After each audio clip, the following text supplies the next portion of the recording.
I'm a very rational person.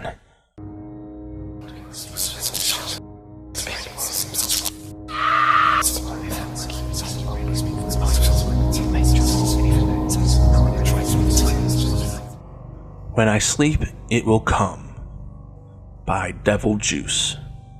The story begins with the character introducing himself. He makes sure to specify that he does not believe in the supernatural or the religious. One day while living at home, he receives a piece of junk mail, something that doesn't stand out much, but when he opens it, he realizes that it's only one piece of paper, on one side completely blank, on the other side indescribable symbols.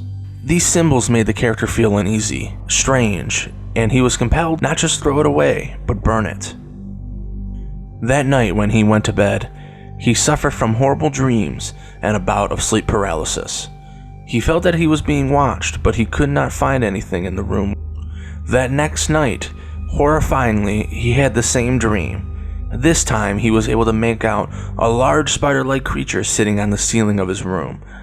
Impossible in size, way too large to even have gotten in the room itself. Night after night, the creature kept creeping closer to the character, until one night, it proved to the character that it was real as it reached out and touched him. The character described this large spider-like creature as something with human bones, skin, and flesh for legs, and a large what seemed to be a bundle of grapes that made up its body, except made up by large sets of eyeballs, and where a head should be, another eye, staring down at him, split open with a large jaw with large teeth inside. The next night, the character notes that something did not seem right, that there was tension in the air. Suddenly, a human skeleton hand grabs the character's wrist and forces him to touch it. The creature maliciously enjoys the fear and torture that this creates for the character, and then soon bites off his finger with dull teeth.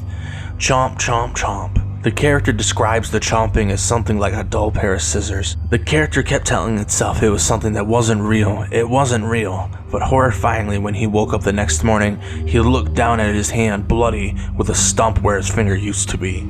Since then, the character has fought sleep, afraid to find out what the creature might have in store for him. He's afraid that the creature does not intend to kill him right away and intends to torture him for a long time before he finally lets him go. The character then considers committing suicide, chalking it up as the best alternative, saying that it's a very good idea and that he's still a rational person, bringing the whole story full circle. I think that rational person comment is a good storytelling concept that is very good at wrapping up the whole story and really giving you the full sense of where this character has been and where he is now. One thing I did not understand though is that after his finger being mangled, why did he not go to a hospital? He doesn't even have to be truthful on why it or how it actually happened. He could just say that it happened in garbage disposal or something of that nature, and maybe be able to be around people to avoid this horrible creature that is apparently trying to kill him. Another thing that doesn't make sense to me is why all of a sudden did the person automatically consider that there was no way to avoid this creature. If this was something that was real, obviously, then it's something that other people should be able to observe too. So if he stayed in a place like a hospital, if he fell asleep, other people should be able to see this thing and protect him from it if that's the case. Or if not, if it shows that he can be with other people and that's only happens when he's alone, then he'd just not be alone then. Another thing that I kind of go back and forth with is that there is no explanation on what these symbols are and what they mean. They purely are just kind of a kind of like this beginning point of things happening, and I would have loved to have actually kind of known a little bit more of what these symbols meant.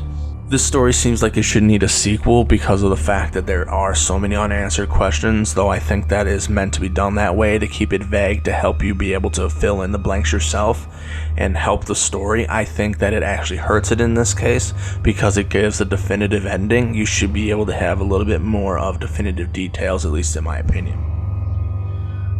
With that, I give this story a grade of a C. I think that it had good ups and downs in the story itself and that there was good storytelling, but I felt like because of the fact that I left with so many questions, including questioning the motive of the character itself and why they immediately went to such an extreme way of taking care of things by going straight to suicide instead of seeking out help. Even if they lied about what they were seeking help for, they could have tried to create a situation where they could have been safe. I don't know. I think that there were alternatives that could have made the story better. It would have definitely made the story a longer story, probably made it double in length. But I think that fleshing it out a little bit more and making it so that you understand why the character is compelled to immediately resort to suicide would have been a better idea.